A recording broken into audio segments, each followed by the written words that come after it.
Hello friends, आप सभी का स्वागत है हमारे यूट्यूब चैनल इलेक्ट्रिकल फैक्ट्स में। जैसा कि दोस्तों आप लोग थंबनेल देख चुके हैं, एक बार फिर हम उपस्थित हुए हैं आपको यहाँ पे यूपीपीसीएल का प्रीवियस ईयर का पेपर सॉल्व कराने के लिए। और ये पेपर 2019 का है, 2018 का है। तो इसमें 150 टेक्निकल प्रश्न है और 50 नॉन टेक्निकल प्रश्न है, जिसमें कंप्यूटर भी है। तो दोस्तों शुरू करते हैं अपनी वीडियो को। हम लोग पिछली वीडियो में 70 तक के क्वेश्चन कर चुके थे। अब आज हम लोग शुरू करेंगे 71 क्वेश्चन नंबर 71 से। तो 71 नंबर क्वेश्चन है, जब एक शीशा लेड बैटरी को उच्च करंट से आवेशित तथा निरावेशित किया जाता है तो क्या घटित होता है। पूछ रहा है कि जब एक लेड एसिड बैटरी को हाई एम्पियर पे डिस्चार्ज किया जाए या फिर हाई एम्पियर पे चार्ज या डिस्चार्ज किया जाए तो उस समय क्या होगा, बैटरी में कौन सा दोष उत्पन्न होगा। तो दोस्तों हाई एम्पियर पे जब उसे चार्ज या डिस्चार्ज किया जाए तो उसमें बकलिंग दोष उत्पन्न होगा, जिसमें प्लेटें क्या होती हैं, टेढ़ी हो जाती हैं, उसमें टेढ़ापन आ जाता है। और उसको सही करने के लिए हम लोग क्या करते हैं, प्लेटों को प्रेस करते हैं। ठीक है, प्लेटों को प्रेस करते हैं तो वहाँ पे क्या होता है, वो सही हो जाता है। और इसलिए कहा जाता है कि हमारा जो बैटरी है 6 एम्पियर से ज़्यादा पे चार्ज नहीं और 25 एम्पियर से अधिक पे डिस्चार्ज नहीं करना चाहिए।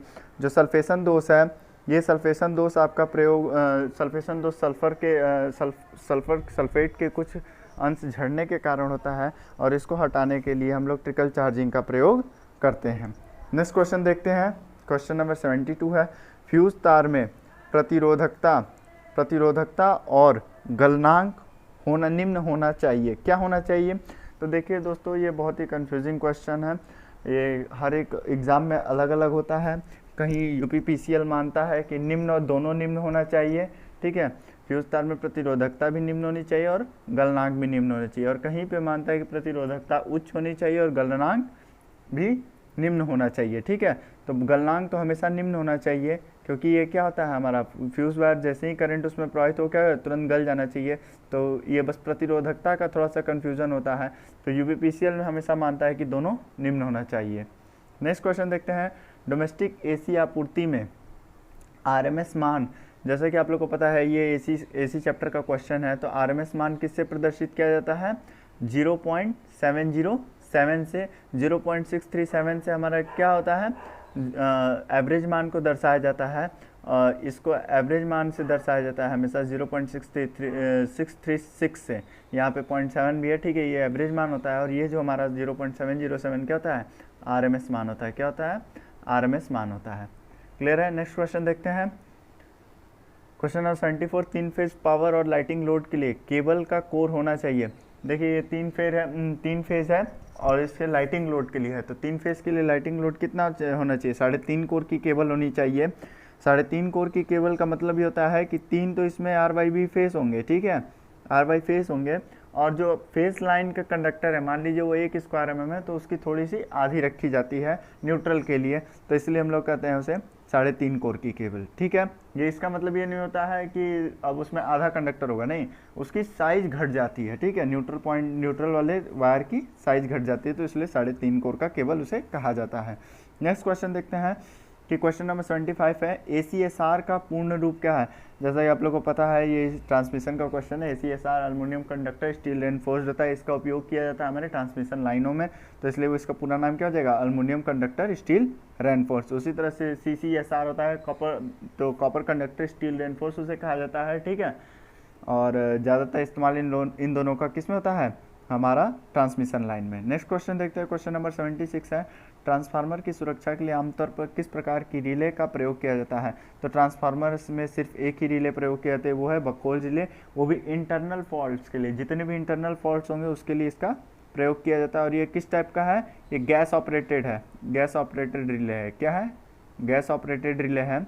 ठीक है, इसमें 2 मरकरी फ्लोट स्विच होते हैं। जैसा कि हमारा अंदर का तेल जब ज़्यादा गर्म हो जाता है, हीट हो जाता है, इंटरनल फॉल्ट अगर आता है तो ये करता है, ट्रिप कराता है और अलार्म सर्किट देता है। सबसे पहले अलार्म बजेगा, उसके बाद ट्रिप होगा। ठीक है, नेक्स्ट क्वेश्चन देखते हैं। क्वेश्चन नंबर 77 है, किस स्टार्टर में 3 संकुचक और 1 टाइमर प्रयोग होता है। तो जानते हैं कि ऑटोमेटिक स्टार्ट, डेल्टा स्टार्टर, ये ऐसा टाइमर है जिसमें 3 क्या होते हैं, कॉन्टैक्टर प्रयोग किए जाते हैं।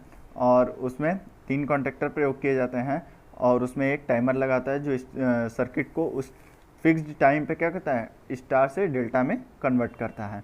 नेक्स्ट क्वेश्चन देखते हैं। क्वेश्चन नंबर 78 है, किस विद्युत उत्पादन संयंत्र की संचालन लागत न्यूनतम है? मतलब कि कौन सा ऐसा पावर स्टेशन है, पावर जनरेटिंग स्टेशन है जिसका क्या हो, जो हम लोग का चलाने का जो व्यय हो, मतलब उसको रेगुलेट करने का जो हमारा खर्चा वो क्या हो, कम हो।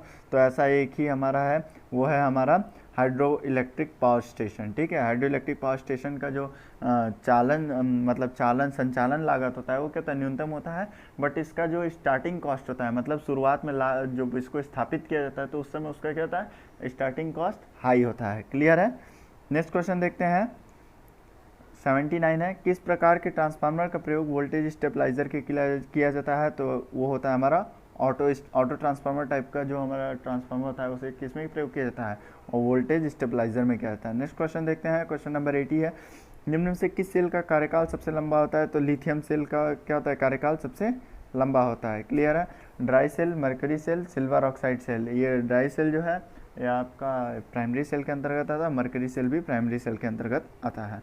नेक्स्ट क्वेश्चन देखते हैं, क्वेश्चन नंबर 81, काम के लिए वॉइस का चयन किस पर निर्भर करता है? किसी अगर कोई हम लोग का वॉइस है उसका चयन किस प्रकार से किया जाता है? तो दोनों जबड़े का, उनके जो दोनों पकड़ने वाले जबड़े जहाँ पे जॉब को फिक्स किया जाता है उसके आकार पे हम लोग क्या करते हैं, जॉब को क्लासिफाई करते हैं। तो इसलिए इसका ऑप्शन नंबर 4 हो जाएगा, कब्जे जॉ के आकार पर। नेक्स्ट क्वेश्चन है question number 82, green knob MCB का प्रयोग कहाँ किया जाता है? तो जैसा कि आप लोगों को पता है ग्रीन नॉब की जो एमसीबी होती है उसके नॉब के अकॉर्डिंग उसको क्या करते हैं, क्लासिफाई करते हैं एमसीबी को। तो ग्रीन नॉब किस में, लाइटिंग लोड के लिए। ठीक है, डीसी के लिए ब्लैक, मोटर सर्किट के लिए ब्लू, और जो हमारा आइसोलेटर रहता है उसके लिए रेड एमसीबी का नॉब प्रयोग किया जाता है। नेक्स्ट क्वेश्चन देखिए, क्वेश्चन नंबर 83 है, when iron loss and copper loss are equal transformer efficiency will be. अब ये देखिए ट्रांसफार्मर की एफिशिएंसी किस पर डिपेंड करती है, आयरन लॉस और कॉपर लॉस। मैक्सिमम एफिशिएंसी के लिए क्या कहते हैं कि हमारा कॉपर लॉस और आयरन लॉस दोनों बराबर होना चाहिए, और जो पावर फैक्टर है वो भी यूनिटी होनी चाहिए। तो इसलिए हम लोग क्या कहते हैं कि आयरन लॉस और कॉपर लॉस जब इक्वल होगा तो उस समय हमारे ट्रांसफार्मर की दक्षता क्या होगी, मैक्सिमम होगी। क्लियर है? नेक्स्ट क्वेश्चन देखते हैं, और जो इसमें ट्रांसफार्मर पावर ट्रांसफार्मर है तो पावर ट्रांसफार्मर के लिए फुल लोड पे और डिस्ट्रीब्यूशन के लिए हाफ लोड पे मैक्सिमम इफिशिएंसी होती है। ये क्वेश्चन जरूर याद रखिएगा, इसमें 3 क्वेश्चन बन सकते हैं। क्लियर है? नेक्स्ट क्वेश्चन देखते हैं, क्वेश्चन नंबर 84, परमाणु बिजली उत्पादन संयंत्र का ईंधन क्या है? तो ये जानते हैं कि हमारा जो न्यूक्लियर पावर प्लांट्स होते हैं उसके लिए क्या यूज़ करता है, यूरेनियम, थोरियम और प्लूटोनियम। ये जो यूरेनियम होता है ये प्राइमरी के रूप में इस्तेमाल होता है, प्राइमरी फ्यूल के रूप में इस्तेमाल होता है, और जो प्लूटोनियम होता है वो सेकेंडरी के लिए इस्तेमाल होता है, और जो पानी है वो हाइड्रो इलेक्ट्रिक के लिए इस्तेमाल होता है फ्यूल, और जो कोयला है वो आपके थर्मल पावर स्टेशन में किया जाता है, और डीजल पावर स्टेशन में किया जाता है। नेक्स्ट क्वेश्चन देते हैं, क्वेश्चन नंबर 85 है, मोटर का प्रयोग मिक्सर ग्राइंडर, किस मोटर का प्रयोग मिक्सर ग्राइंडर में किया जाता है? तो जैसा कि पता है मिक्सर ग्राइंडर क्या था, हाई स्टार्टिंग टॉर्क चाहिए, तो वहाँ पे क्या था, universal pole single phase motor का प्रयोग किया जाता है, यूनिवर्सल मोटर का प्रयोग वहाँ पे किया जाता है। नेक्स्ट क्वेश्चन देखो, क्वेश्चन नंबर 86 है, 3 फेज वाली प्रणाली में वाइंडिंग कॉइल के बीच फेज अंतर कितना होता है? तो आपको ये पहले भी एक क्वेश्चन रिपीट हो चुका है, तो क्वेश्चन नंबर 86 जो है उसका आंसर हो जाएगा 120 डिग्री, और सिंगल फेज के लिए 90 डिग्री, ट्रांसफार्मर के लिए 180 डिग्री। क्लियर है? नेक्स्ट क्वेश्चन देखते हैं, क्वेश्चन नंबर 87, डेल्टा कनेक्शन में लाइन वोल्टेज। अब देखिए पूछा है डेल्टा कनेक्शन में लाइन वोल्टेज किसके बराबर होता है? तो जैसा कि आप लोग जानते हैं कि लाइन वोल्टेज और फेज वोल्टेज दोनों बराबर होते हैं, और लाइन करंट क्या आता है, IL बराबर √3 of the phase voltage, IPH। ठीक है, ये डेल्टा में होता है। स्टार में क्या होता है कि स्टार में हमारा जो लाइन करंट होता है वो फेज करंट के बराबर होता है। ठीक है, IPH के बराबर होता है, और जो VL होता है वो किसके बराबर होता है, √3 ऑफ दी VPH के बराबर होता है। क्लियर है? ओके, नेक्स्ट क्वेश्चन देते हैं, क्वेश्चन नंबर 88, मापन यंत्रों में बॉल कमानी। ठीक है, बॉल कमानी में कौन सा प्रयोग किया जाता है, मतलब किस धातु की जो हमारी बॉल कमानी बनती है वो किस धातु की बनती है, वो होती है फॉस्फर ब्रॉन्ज की। ठीक है, फॉस्फर ब्रॉन्ज की हमारी बॉल कमानी प्रयोग की जाती है। क्लियर है?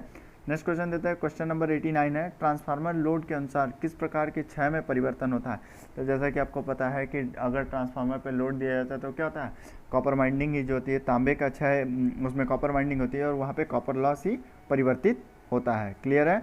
हमारे जो क्या बोलते हैं आयरन लॉस होते हैं वो फिक्स हमेशा होते हैं, जिसमें एडी करंट लॉस होता है और हिस्टेरेसिस लॉस आता है, और यही दोनों क्या है आयरन लॉस के पार्ट्स हैं, ठीक है, एडी करंट और हिस्टेरेसिस। नेक्स्ट क्वेश्चन देखिए, क्वेश्चन नंबर 90 है, और ये कॉपर लॉस को फाइंड आउट करने का तरीका क्या है, आई स्क्वायर आर से, ठीक है, इसको आई स्क्वायर आर लॉस भी कहा जाता है। नेक्स्ट क्वेश्चन, क्वेश्चन नंबर 90, सीसा एसिड बैटरी के इलेक्ट्रोलाइट का स्तर बनाए रखने के लिए डैश पानी का उपयोग किया जाता है। किस टाइप के पानी का उपयोग किया जाता है, तो डिस्टिल वाटर का हमेशा प्रयोग किया जाता है। और ये डिस्टिल वाटर क्या हो, इलेक्ट्रोड के सरफेस से क्या हो, ऊपर हो, ठीक है, इलेक्ट्रोड से सरफेस इसका लेवल क्या होना चाहिए, अधिक होना चाहिए।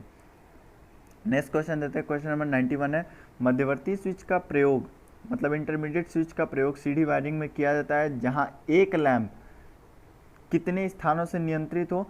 तो ऐसा जानते हैं कि जो हमारा सीडी वायरिंग होता है, ठीक है, सीडी वायरिंग जो होता है उसमें सिर्फ टू वे स्विच का प्रयोग किया जाता है। वहाँ पे कहते हैं कि एक लैंप को हम लोग 2 जगह से कंट्रोल करते हैं। और जो इंटरमीडिएट स्विच का जो प्रयोग होता है वो कहाँ पे प्रयोग किया जाता है, जहाँ पे एक लैंप को 3 जगह से या उससे अधिक जगह से प्रयोग करना हो, तो वहाँ पे हम लोग क्या कहेंगे, ये इंटरमीडिएट स्विच का प्रयोग करेंगे। तो इसलिए इसका आंसर हो जाएगा 3 और अधिक स्थानों के लिए हम लोग किसका प्रयोग करेंगे, इंटरमीडिएट स्विच का प्रयोग करेंगे। नेक्स्ट क्वेश्चन देता है, क्वेश्चन नंबर 92 है, निम्नलिखित में से किस जनरेटर की टर्मिनल वोल्टेज शून्य होती है जब वह बिना किसी लोड के चल रहा होता है। तो आपको पता है जो जनरेटर बिना लोड के अगर चलता है तो उसमें क्या हो, या तो उसकी वाइंडिंग ओपन हो या उसमें कोई रिजाइडुअल मैग्नेटिज्म ना हो। तो ऐसा जानते हैं कि ऐसा कौन सा हमारा जनरेटर है जो सीरीज़ में जिसका फील्ड कनेक्ट हो, वह है series mount generator. Series mount generator क्या होता है, एक सीरीज़ में जुड़ा होता है और यहाँ पे आर्मेचर होता है, ठीक है, और यहाँ पे क्या होता है, जनरेटेड ईएमएफ हमें प्राप्त होता है, ठीक है, जनरेटेड ईएमएफ यहाँ पे प्राप्त होता है।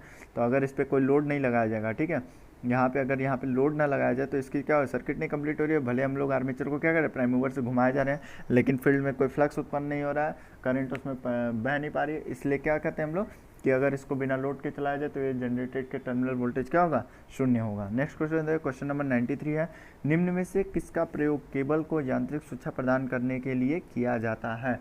तो मैकेनिकल स्ट्रेंथ देने के लिए हम लोग किसका प्रयोग करते हैं, आर्मर्ड केबल आर्मरिंग का प्रयोग किया जाता है। और इसमें किसका इस्तेमाल करते हैं, या जीआई का वायर लगाते हैं, या आर्मरिंग की जगह पे हम लोग स्टील वायर का प्रयोग करते हैं। तो इसलिए इसका आंसर हो जाएगा हमारा कवचित तार, इंग्लिश में से आर्मर्ड वायर कहते हैं, ठीक है। नेक्स्ट क्वेश्चन दे रहा है, क्वेश्चन नंबर 94 है, तुल्यकालिक मोटर में स्टार्टिंग टॉर्क प्रदान करना और हंटिंग प्रभाव को रोकने के लिए क्या किया जाता है। तो सिंक्रोनस मोटर में सिर्फ डैम्पिंग वाइंडिंग ये ऐसी है जो हमारे किससे बचाव करती है, हंटिंग दोष को दूर करने के लिए डैम्पर वाइंडिंग का प्रयोग किया जाता है। और स्टार्टिंग टॉर्क के लिए भी हम लोग क्या करते हैं, डैम्पर वाइंडिंग किया जाता है। ये क्या करता है, मोटर को इंडक्शन मोटर की तरह स्टार्ट करता है। नेक्स्ट क्वेश्चन देते हैं, क्वेश्चन नंबर 95 है, अमेरिका में डोमेस्टिक बिजली की प्रचालन आवृत्ति है, हमारे इंडिया में 50 हर्ट्ज है और अमेरिका में 60 हर्ट्ज है। यानी अमेरिका में जो भी बिजली की उत्पादन होता है वो कितने पे होता है, 60 हर्ट्ज पे होता है, क्लियर है। और कल हम इसका रीज़न भी बता चुके थे नेक्स्ट वीडियो में कि क्यों 50 हर्ट्ज ही रखा जाता है, उससे क्यों नहीं नीचे या क्यों नहीं उससे ऊपर रखा जाता है। अगर आपको ये आंसर जानना है तो आप लोग पिछली वीडियो को देख लीजिएगा, हमारे चैनल पर प्लेलिस्ट में मिलेगी। नेक्स्ट क्वेश्चन है, क्वेश्चन नंबर 96 है, एक ब्रिटिश हॉर्स पावर किसके बराबर होता है। एक यानी ब्रिटिश में जो हमारा एक हॉर्स पावर है वो किसके बराबर, 746 वाट। और जो मीट्रिक में होता है वो कितना होता है, 735.5 वाट। ये क्या किस में होता है, मीट्रिक में होता है, किस में, मीट्रिक में होता है, क्लियर है। मीट्रिक में 735.5 वाट होगा और ब्रिटिश में कितना होगा, 746 वाट। और एक BOT बराबर 1 BOT बराबर बोर्ड ऑफ ट्रेड यूनिट बराबर 1000 वाट होता है। कितना होता है, 1000 वाट होता है, ठीक है। और एक BTHU बराबर एक ब्रिटिश थर्मल यूनिट बराबर कितना होता है, 746 वाट होता है, क्लियर है।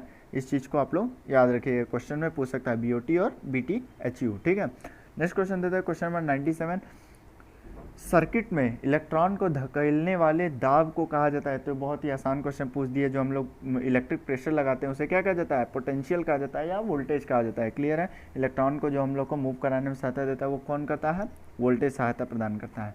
नेक्स्ट क्वेश्चन देता है, क्वेश्चन नंबर 98 है, विमान जहाज़ों और कई यूरोपीय देशों में घरों में विद्युत आपूर्ति की सुरक्षा प्राथमिकता पर ध्यान देते हुए विद्युत आपूर्ति लाइन में कितने का वोल्टेज दिया जाता है। तो वो कितना होता है, 110 वोल्ट। जो हमारी ट्रेन में भी देखिएगा तो 110 वोल्ट DC लिखा रहता है, ठीक है। और उसी तरह से जितने भी विमान होते हैं उसमें भी क्या होता है, हमारा 110 वोल्ट ही लिखा रहता है, क्लियर है। तो इसको ध्यान में रखिएगा कि हमारे जितने भी विमान या जहाज़ों और जितने भी यूरोपीय देश होंगे उनके घरों में कितनी बिजली आएगी, 110 वोल्ट की आएगी। क्लियर है। नेक्स्ट क्वेश्चन देते हैं, क्वेश्चन नंबर 99 है, यदि एक तुल्यकालिक मोटर अति उत्तेजित होकर चलती है तो शक्ति कारक क्या होगा। जैसा कि आपको पता है कि अगर हमारी क्या हो, अगर सिंक्रोनस मोटर को अगर हम लोग बहुत ही एक्साइटेड, ओवर एक्साइटेड चला जाए तो हमारा क्या होगा, अग्रगामी देगा। अगर वो नो लोड पे होगा, अगर नो लोड पे होगा तो हमारा क्या होगा, पावर फैक्टर सुधारने में भी इस्तेमाल किया जाता है, जिसे सिंक्रोनस कंडेंसर कहते हैं। क्लियर है। नेक्स्ट क्वेश्चन देखते हैं, क्वेश्चन नंबर 100 है। ठीक है, क्वेश्चन नंबर 100 है, पोनी मोटर का प्रयोग किसके स्टार्टिंग विधि में किया जाता है, यानी कौन सी ऐसी मोटर है जिसको चलाने के लिए किसका इस्तेमाल हो, पोनी मोटर का इस्तेमाल हो। तो वो हमारी एक 3 फेज की मोटर होती है, वो है तुल्यकालिक मोटर होती है। ठीक है, 3 फेज तुल्यकालिक मोटर को चलाने के लिए पोनी मोटर का इस्तेमाल किया जाता है। और ये ध्यान रखेंगे, इसके स्टार्टिंग मेथड में भी पोनी, इसका दूसरी तरह से पूछने का तरीका क्या होता है कि जो हमारा पोनी मोटर होता है उसका उपयोग क्यों किया गया सिंक्रोनस मोटर में, तो स्टार्ट करने के लिए। ठीक है, और इसमें जो पोनी मोटर में नंबर ऑफ पोल्स होते हैं वो क्या होते हैं, सिंक्रोनस मोटर से कम होते हैं। जब नंबर ऑफ पोल्स कम होंगे तभी तो इसकी स्पीड हाई होगी, और जब स्पीड हाई होगी तभी तो ये इसको सिंक्रोनस गति पे चला पाएगा। इसलिए जो हमारा पोनी मोटर का कहाँ प्रयोग होता है, सिंक्रोनस मोटर को चलाने के लिए। ठीक है, तो दोस्तों ये रहा हमारा 100 क्वेश्चन। नेक्स्ट 50 क्वेश्चन हम लोग नेक्स्ट वीडियो में देखेंगे। अभी के लिए सिर्फ इतना ही। अगर आपको हमारा वीडियो पसंद आए तो लाइक करिएगा, शेयर करिएगा और हमारे चैनल को सब्सक्राइब करिए। न्यू नोटिफिकेशन के लिए बेल आइकन जरूर प्रेस करें। Thank you.